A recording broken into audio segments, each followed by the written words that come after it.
if you just want to understand why Palestinians have had enough, this is a map, okay, of Palestinian territory. And you can see how since 1946 till today, how it just gets smaller and smaller and smaller. It's no longer even connected. So that's Gaza over there. Okay, you see where my cursor is? That's Gaza over there, on the sea, on the Mediterranean Sea. And you know, the thing is that with the Oslo Accords, they carved the West Bank, which is here on the right, into tinier pieces, even tinier pieces. Yeah, that see where I am? So this is the West Bank. You see how they carved that into tiny pieces? And the Israelis, you know, they can just take your house and turn it into a military base if they feel like it. And I've countless clips of Israeli soldiers talking about this, right? And people who are disgusted with what they had to do, and you know, who then go and they give their testimony essentially for their historical record, so people can always know what took place. Yeah, here are the. Let me show you the Oslo Accords. This is nuts. Like, I'm not even talking about Gaza here, right? I'm not even talking about Gaza. So here, you see that? Area A. That's the Palestinians can have that, right? And then Area B. So under Israeli-Palestinian control. What they mean by that is that the Palestinian Authority can help them run the occupation, right? It's outsourced. And then Area C under Israeli control. So it's like, it's not enough that they put them in two corners and they took Jerusalem. No, let's give you even less land. Well, what kind of a country is that? And on top of it, they don't have statehood at the UN. So Israel gets to be a UN member and also simultaneously ignore every single UN Security Council resolution that tells it to get the hell out of Syria and Palestine. But Palestine is not a member of the UN because they didn't, you know, they didn't accept to have their land chopped up into pieces and handed over to European settlers. Remember, because the partition plan in 1947, they gave more territory to the Israelis, even though the Israelis are a minority. That's what the Israelis want. They want to control the land, despite the fact that they're a minority. They want to rule over everybody else, because if they made this an actual democracy, right? And even then, you could argue, well, who are you to come here and make a country, even if you call it democratic? What are you doing here, right? But let's say, just for argument's sake, that they did set up a real democracy where it's not only Jews and particularly white European Jews who run the place, but everybody gets to have citizenship. All the Palestinians get to have Israeli citizenship. And again, in case you didn't know this, they don't, right? If you thought that Palestinians have Israeli citizenship, man, even if you did, you get treated like shit. You know, this is like multiple layers of occupation, right? It's a rabbit hole, truly. But I just wanted to say that the reason they don't do this is because the Palestinians are a majority. Why do you think? Because it's their country. See, when you put two and two together, really easy to figure this out. The Palestinians are a majority because they are native to this land. They are Levantines. This is their country. And the Israelis cannot make it a democracy, even if they wanted to, which they don't, because then the Palestinians would overrule them, and, you know, that they don't want that, even though it would be democratic, right? But again, I don't see why the Palestinians should compromise, because for 75 years they've been hearing this horse shit about, the two-state solution. What two-state solution? Israel has every resource in the world to make it, to implement a two-state solution. Every resource in the world. Everybody says that they want it. The Israelis, if they wanted to, they could certainly make it happen. They don't. The Israelis have the money. They have the more powerful army. They have nuclear weapons. They have political cover in the media. They have the United States and the UK and France protecting them at the UN with their permanent veto power and permanent seats and veto power, which is funny because when you think that Israel is protected by these countries, and even despite that, the UN Security Council unanimously told Israel on multiple issues that it needs to withdraw from the Golan Heights. And it needs to treat the Palestinians fairly. This UN Resolution 242, which says that the 1967 borders should be, or pre-1967 war borders should be re-implemented. The Israelis could not care less. They just ignore everything. They could not care less. So when you look at the situation since 75 years, Palestinians have lost more and more territory. They do not have, they have not attained, they've not acceded to the United Nations or attained any level of statehood. They are maligned and vilified by the Israelis and by the media worldwide, or more importantly in the West. They really try to make an effort to participate in talks and sign diplomatic accords. They get screwed.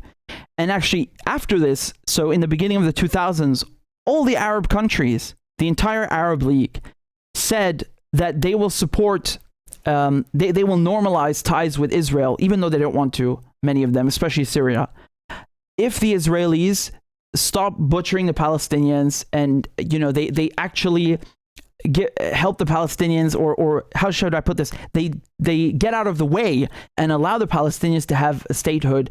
The Israelis said no. So, don't think that the Israelis actually favor diplomacy. They could not care less about that. They are happy that things have turned out this way, because they get to, they don't even have to pretend to want a two-state solution anymore. They don't. Even Netanyahu is just like, no.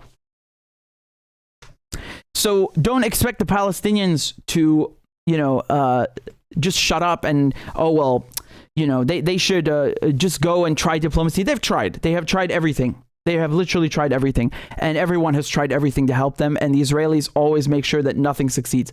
And even if they didn't, let's see the Israelis really, they are good faith actors and so on. Okay, well, why are you bombing the crap out of Palestinians and putting them under siege? There's a big difference between not wanting diplomacy and then besieging people and putting them in a ghetto. Do you understand? There's a huge distance between these two, and the Israelis have gone all the way. They've gone all the way because they're running a colony, and when you have a colony, you have all the characteristics of colonial rule. You have apartheid, you have injustice, you have a minority ruling over a majority, you have expropriation of lands, of resources, you have ghettos.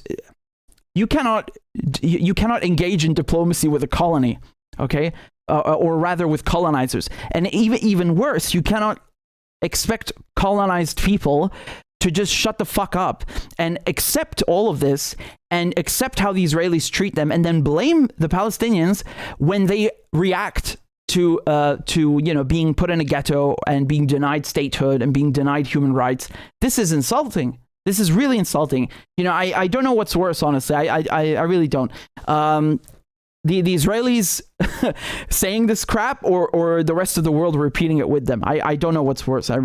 Besides, I can reassure you, in a way, the Palestinians don't give a crap. They really don't care.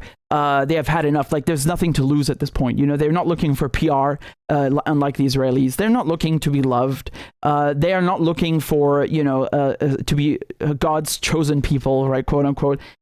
They just want to survive. They just want to survive.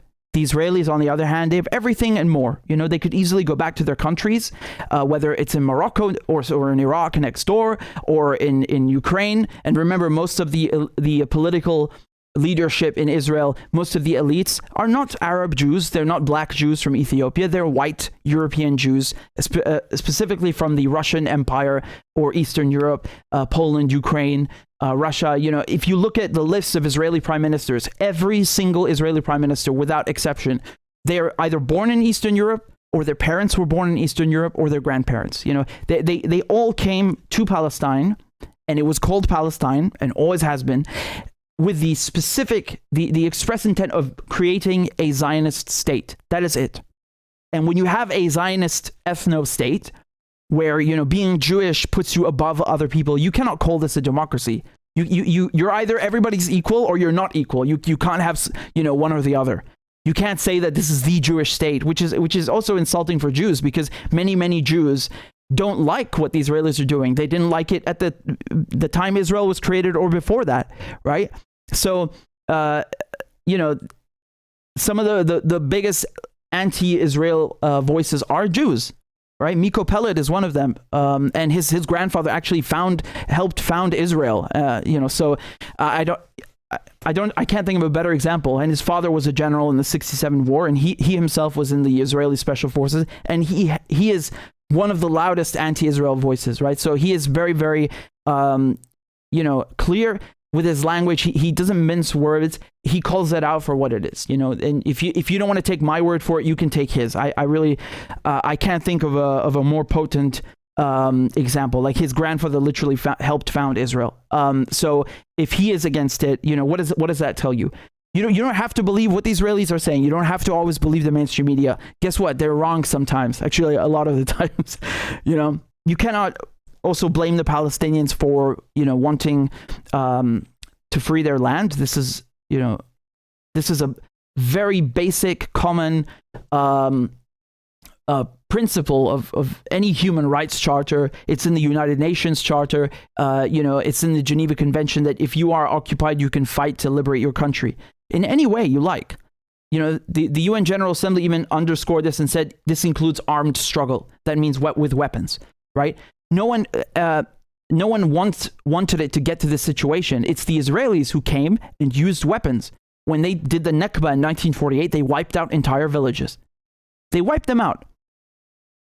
No one went to, Eastern Europe from Palestine and tried to take their homes. It's the other way around, this is very, very clear. This is ethnic cleansing, is genocide. So no one wanted it to get to this stage. It's the Israelis who've allowed it to get to this stage. And there is nothing wrong with dismantling colonies. No one cries because the British Empire had to collapse, the Americans, it's funny, the Americans, out of all people, should be the ones supporting the whole world to fight colonizers, you would think, right? And it ends up being the opposite. In this case, the United States is like openly supporting Israel and has been for decades. And it's so funny because you see like Republicans like Ted Cruz and Lindsey Graham complaining about people coming over the border. Dude, what do you think Israelis did? What do you think? How do you think Palestinians feel with people from Europe, from Eastern Europe, coming over their border and then treating them like shit and taking their land? This, you would think that they would be the first ones to jump it, to the front of the queue and start defending the Palestinians. No. It shows you how inconsistent they are. They're just full of hot air. So.